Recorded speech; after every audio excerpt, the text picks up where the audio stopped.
Bom, a PSR, só apresentando a PSR aqui rapidamente para vocês, a PSR é uma empresa que existe desde 1987, é uma empresa atuante no setor de energia elétrica e gás, está aí em mais de 60 países, atuando em mais de 60 países, especializada em modelos, em vários desses países, os modelos de simulação, que, como no Brasil se usa o New Wave, em alguns países se usam o SDDP, que é o modelo da PSR. Então, ela não é só uma empresa de consultoria, mas também é uma empresa fornecedora de sistemas. Pode ir para o próximo? Vamos falar um pouquinho da matriz, fica mais fácil, né? Eu fico de frente, todo mundo senta aqui depois. Vamos falar um pouco. Pode seguir? Bom, o que é a nossa matriz aqui? Aproximadamente, são números aproximados. Nós temos 126 GB de capacidade instalada no sistema brasileiro. Uma demanda de ponta de 80 GB, e a gente chegou a bater mais do que isso agora em janeiro e fevereiro, em função do calor, a gente chegou a 85, 87, se eu não me engano. Um consumo de energia de 500 terawatt-hora. Isso aqui, se você pensar que você tem uma demanda de 85, você tem uma energia média no Brasil de 65, mais ou menos, 65 megas de carga, considerando o consumo mais as perdas. Você tem um nível de eletrificação hoje no Brasil bastante elevado, comparado com 20 anos atrás. 98% do Brasil está eletrificado hoje. Dessa matriz nossa, 75% ela é renovável, por cento dela, se você olhar em termos de capacidade.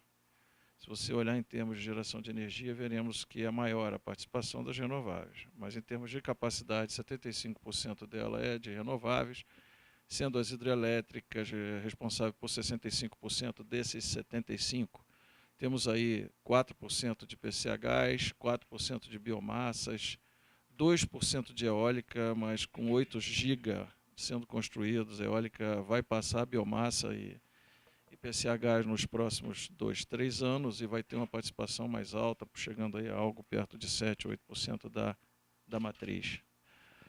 Bom, como é que funciona essas hidrelétricas no Brasil? Você consegue enxergar ali naquele mapinha que elas têm uma concentração muito grande ali na região sudeste, logo a região sudeste é fundamental para o abastecimento de energia no Brasil. Se você tem 80% da capacidade,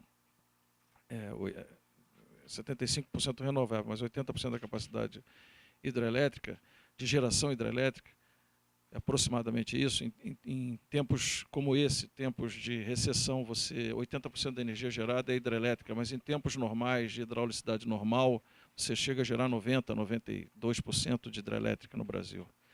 E elas estão concentradas na região sudeste, ou seja, chover na região sudeste é fundamental para o abastecimento de energia no Brasil. E as usinas têm, no mesmo rio, tem vários proprietários de usinas, quer dizer, é complexo operar isso, quer dizer, se a gente tivesse um modelo onde cada um decidisse o que fosse turbinar e gerar em cada um dos momentos, seria muito difícil você ter um modelo eficiente aqui. Então, na verdade, você tem um modelo centralizado, o ANS define a geração de cada usina, buscando uma otimização desse sistema. Ou seja, tem um modelo computacional que define como é que essas usinas vão ser despachadas, inclusive no curto prazo. E esse modelo computacional, baseado nessa configuração, vai produzir os preços e os riscos e as necessidades de expansão que a gente está na base da construção dessa necessidade de expansão que a gente precisa ter para atender a demanda no Brasil. Esse aí é o perfil do nosso mercado consumidor, né? Se você olhar por região, assim como a geração hidrelétrica está basicamente no Sudeste, também o Sudeste tem a maior parte da carga no Brasil, 62%, o Nordeste já tem 14%, o Nordeste cresce mais do que as outras regiões do país, a tendência é que ele se aproxime mais do Sul nos próximos anos, o Sul com 17%, o Norte muito puxado pelos eletrointensivos, com 7%. Se você olhar por classe de consumo, você vê a indústria é a grande consumidora no Brasil, 43% da energia consumida no Brasil, 26% é residencial, comercial 16%, um crescimento bastante forte nos últimos anos do comercial. Os outros ali, você tem poder público, saneamento. A gente estava conversando aqui sobre a necessidade de energia para saneamento. Saneamento é um consumidor bastante expressivo nesses outros aí. Tá? Vamos para o próximo, por favor. Antes, mas eu posso comentar nesse slide, a gente tem dois tipos de mercado no Brasil. A gente tem um mercado regulado, onde os clientes são ligados às distribuidoras, tanto no fio, como todos são, mas também na parte comercial. Esse mercado é 73% do mercado brasileiro, aproximadamente, é hoje regulado, todo residencial, maior parte do comercial, e uma pequena parte do industrial, uma parte ainda expressiva do industrial, não pequena, mas ainda expressiva do industrial, é consumidor regulado, né? E o governo resolve a questão desses 73% de expansão com os leilões de energia regulada. Os outros 27% são mercado livre, mas interessante que para esse mercado livre não existem leilões. Você deveria ter um mecanismo de expansão que viabilizasse o crescimento desse mercado ou o atendimento desse crescimento de forma independente. Mas não existe, esse mercado não se viabiliza, a expansão no mercado livre é muito complicada no Brasil em função das dificuldades de se financiar um projeto no mercado livre. É muito complicado, você tem que ter um contrato de longo prazo para você buscar um financiamento e é muito difícil você obter um contrato de longo prazo da indústria. A indústria não quer assumir contratos de 10 anos, a não ser que seja uma indústria muito grande ou muito forte, mas é muito difícil você viabilizar. A financiabilidade desse mercado é a grande questão que tem que ser tratada e endereçada, porque senão você está resolvendo o problema de 73%, mas os 27% não se resolvem. Tá? Ou você vai matar por inanição esses 27%, eles vão começar a reduzir, porque o outro mercado vai ter só expansão para ele, e vai haver uma migração contrária, ou você vai ter que buscar uma solução para esses 27%. Mas isso, de fato, pode vir a causar no futuro um estresse no sistema. Isso tem que ser resolvido, tem que ser endereçado. Hoje, esse mercado é alimentado por energias antigas, existentes, descontratadas. No futuro, tem que ter uma solução sustentável. Então, poucos grupos, como a CPFL está aqui, desenvolveram os projetos, no caso da CPFL eólico, de biomassa, que atendem o mercado livre, que foram dirigidos para o mercado livre, mas alavancados muito na força do grupo CPFL. Alguns outros grupos fizeram o mesmo, mas são insignificantes frente ao tamanho do mercado. Então, é um ponto que tem que ser tratado. E é muito interessante que a expansão nesse mercado livre, ela está se dando por fontes renováveis. Quando eu falei CPFL, renováveis, eólica e biomassa, fonte renovável que está expandindo esse mercado. Então, endereçar uma solução para esse mercado via renováveis é algo bem interessante. As tendências. Bom, falando aqui de fonte limpa, abundante, barata, eu não vou entrar aqui numa matriz completa, que a gente poderia discutir a questão das térmicas, a necessidade delas, eu sei que o Gilberto vai falar um pouquinho sobre isso, deixa para ele.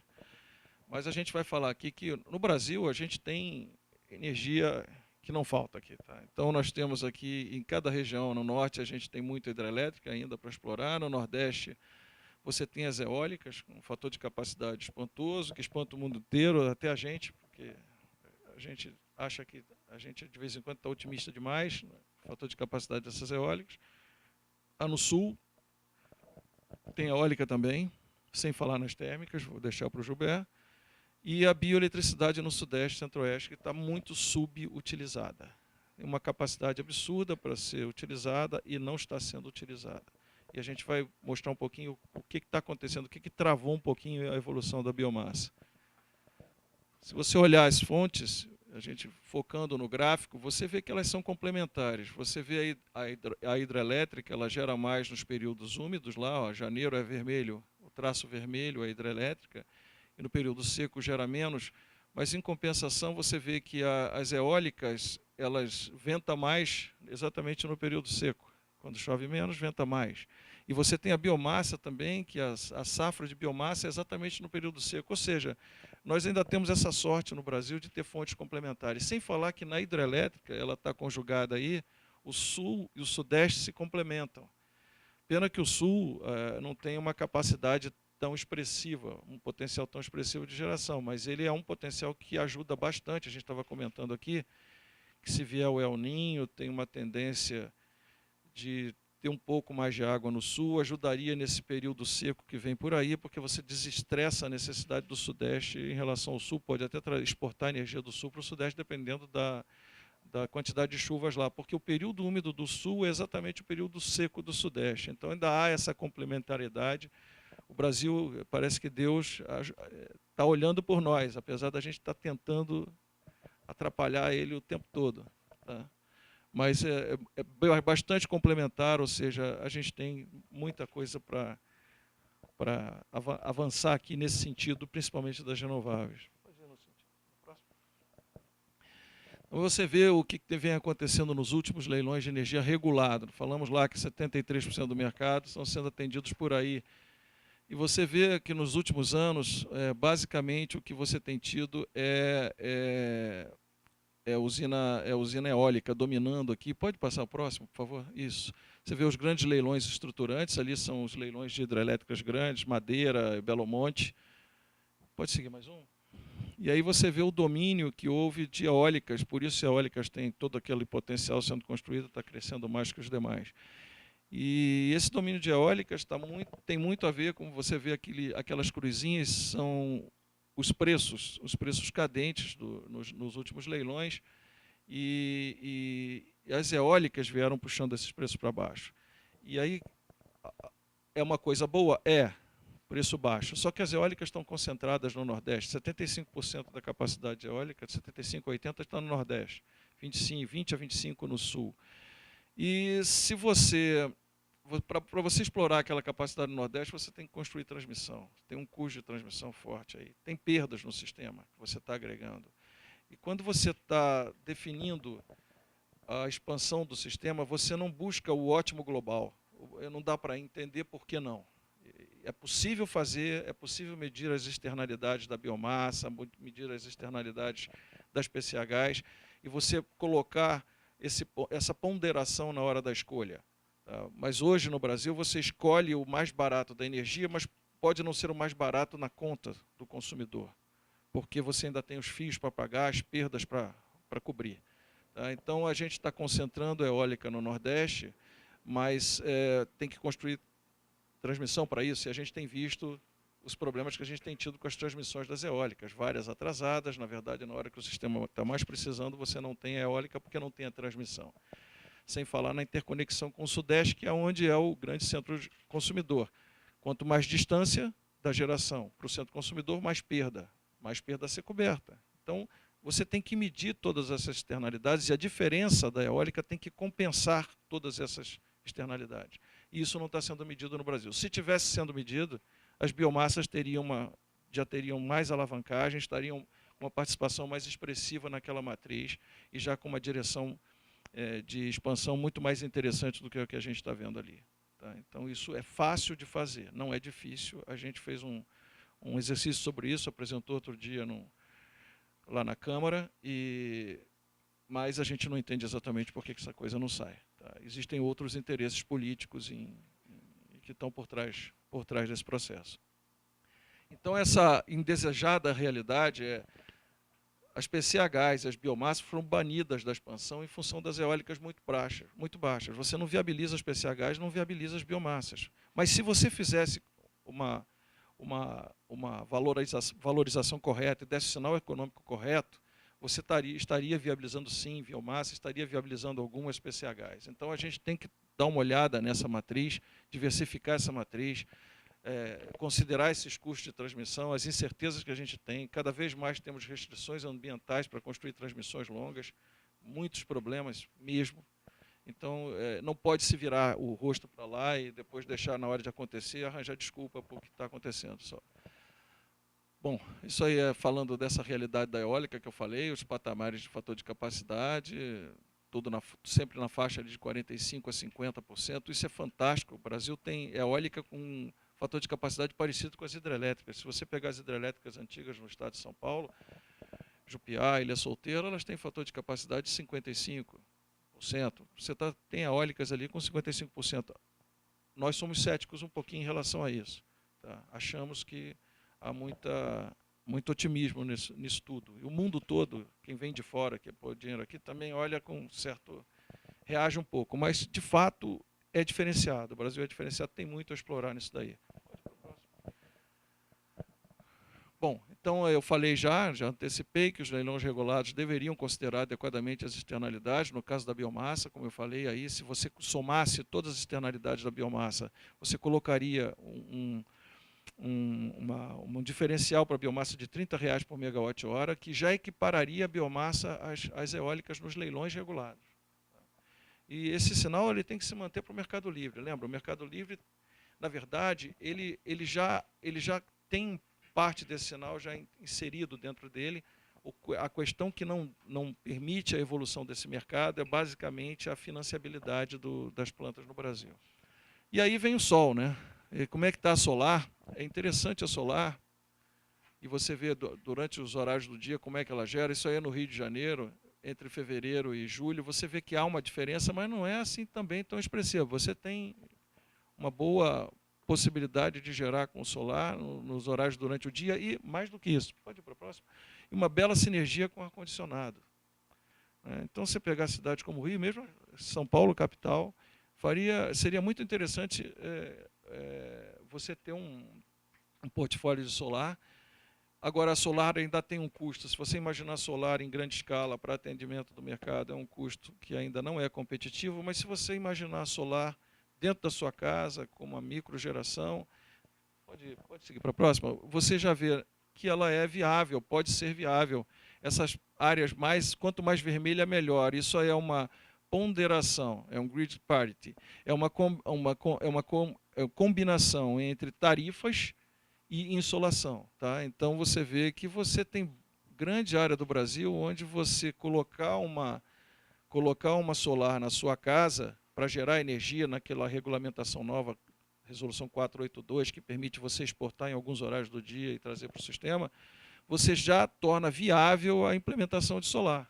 Quanto mais vermelho, melhor. Você vê o Rio de Janeiro, algumas regiões ali do interior de São Paulo, de Campinas, ali, Minas Gerais, isso aí está congregando tarifas e insolação. E com esse aumento de tarifas que a gente vai ter nos próximos anos, e pode ter certeza que as tarifas não serão mais tão baixas como no passado, até porque agora o modelo já insere dentro dele de precificação uma versão a risco, você tende a tornar mais vermelho esse mapa. Ou seja, solar é uma questão de redução de custo, como aconteceu com a eólica, e com uma preparação do modelo para a inserção dela, seja distribuída ou seja em grande escala.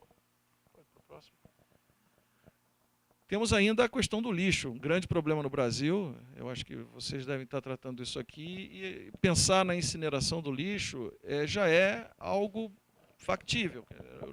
Tem leilões aí que já estão prevendo, o próximo leilão, se eu não me engano, está prevendo a possibilidade das usinas de lixo. É uma usina, seria uma geração incentivada, para o Mercado Livre teria um apelo interessante, porque ela tem um desconto de tarifa mais agressivo do que o desconto das energias alternativas às energias renováveis convencionais. E quando a gente entra na avaliação da viabilidade, se você considerar um pagamento de até R$50 pela destinação do lixo, você já consegue viabilizar essas usinas. Então, é algo que tem que ser pensado seriamente no Brasil, seria uma solução que resolveria dois problemas. Além de você estar injetando energia no centro de carga, dentro das cidades. Injetando energia no centro de carga reduz necessidade de transmissão, reduz perdas. Então, reduz custo para nós aqui todos. Sobre riscos, né? Falar um pouquinho sobre os riscos que a gente tem aí pela frente no aspecto de suprimento. Se você olhar o balanço do Brasil, né, olhando o caso base, aqui é chapa branca, tudo bonito, tudo lindo, maravilhoso. Você vê aquele azulzinho lá no topo é energia de reserva. É uma energia dos leilões que o governo promoveu, que contratou basicamente reserva de eólica e biomassa. É estranho, reserva devia ser térmica, né, para ser usada em caso extremo. Mas aqui no Brasil, reserva é biomassa e é eólica, que geram na base, né? Então, mas essas azuis aí são reservas, elas não são comercializáveis, elas não não são vendidas para distribuidora nem para consumidor final, elas atendem, elas entram gerando, atendem o mercado e é recolhido o encargo através da CCE e são remuneradas essas usinas. Se você olhar o balanço físico do Brasil, nesse caso base, esse caso lindo, tudo rosa, você vê 5,9% de sobra estrutural no Brasil esse ano. 7 no ano que vem, 7,6%, poxa vida, com essa sobra toda, 5,9% é muita sobra. O modelo era até poucos anos atrás, ele era planejado para uma sobra média de 2,5% a 3%. E isso era o suficiente. Então você está vendo aí 6% de sobra, poxa, que maravilha, por que a gente está vivendo o que está vivendo, né? Então é uma questão basicamente conjuntural. Faltou água mesmo, São Pedro detonou conosco, e nós estamos vivendo um momento muito difícil. Bom, seria, se você não considerasse, pode ir para o próximo slide, que você tem uma série de outros problemas dentro da matriz e da representação hoje do balanço energético e de como é simulado o modelo.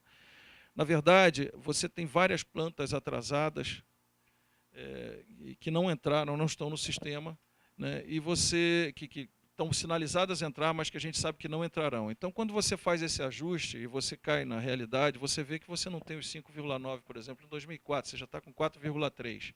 Tá?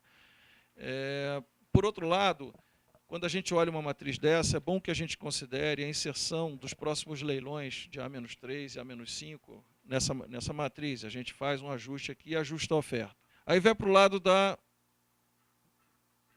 o próximo slide é esse daí, tá ok. O que pode estar por trás dessa... Por que a gente está preocupado, então, se mesmo com aquela situação mais atrasando as ofertas, atrasando as linhas de transmissão, a gente tem 4,3, por que a gente está vivendo isso que a gente está vivendo? Poxa, é só chuva mesmo?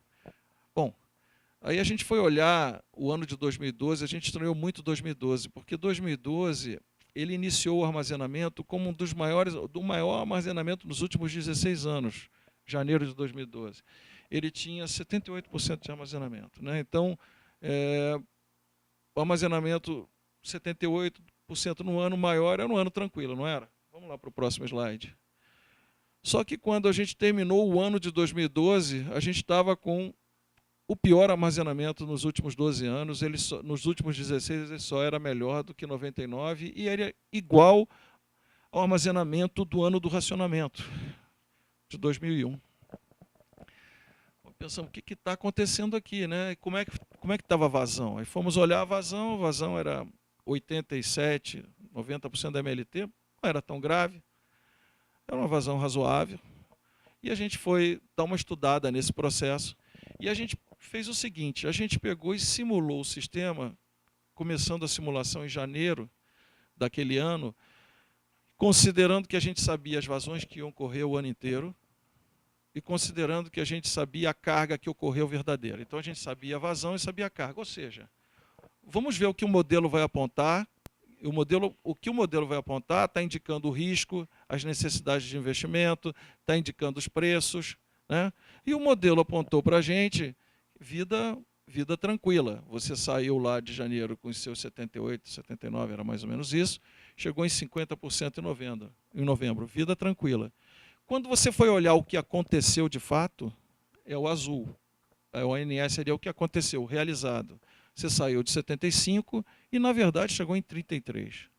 Então, claramente, os modelos não representam a realidade. E aí a gente foi tentar entender o que estava acontecendo, o que estava por trás disso, né? Basicamente, são dois motivos. O primeiro é a água que chega em alguns rios, né? Principalmente na bacia do São Francisco. É uma questão de irrigação não modelada, que sequer está registrada na ANA, significativa, que retira uma boa parte dessa capacidade de geração do São Francisco do Nordeste. A outra é um assoreamento generalizado nos reservatórios. Os reservatórios não têm mais a produtibilidade, a produção que eles diziam ter. E à medida que o reservatório vai abaixando, isso se torna pior quando o reservatório está mais baixo. Ele vai perdendo mais capacidade, porque é energia potencial transformada em energia elétrica. E se você que se transforma em cinética, depois elétrica. Então, se você vai reduzindo a altura, você vai piorando ou agravando esse esse processo. Então, em 2012, ele se tornou flagrante porque os reservatórios abaixaram muito rapidamente e começou a aparecer essa questão da produtividade também. Então, o que a gente está vendo hoje é que os modelos não representam a realidade. Você, para gerar a mesma quantidade de energia, você precisa de 4% mais de água do que o modelo está dizendo. Então, quando a gente olha os resultados do modelo, e os resultados oficiais, a gente olha tem que repensar, olhar com uma outra visão, porque pode ser pior do que aquilo, porque, de fato, aquilo ali está baseado em cima do modelo que está te dando um resultado mais otimista. Tá? Então, quando se fala hoje no valor, a manchete é de que técnicos do ONS estariam falando em uma necessidade de redução da carga de 4% a 5%. A PSE fala que deveria reduzir em 8% para você mitigar os riscos de um futuro racionamento em 2015. A diferença, basicamente, entre o que ele está falando de 4 a 5 e os nossos 8, provavelmente é a questão do modelo.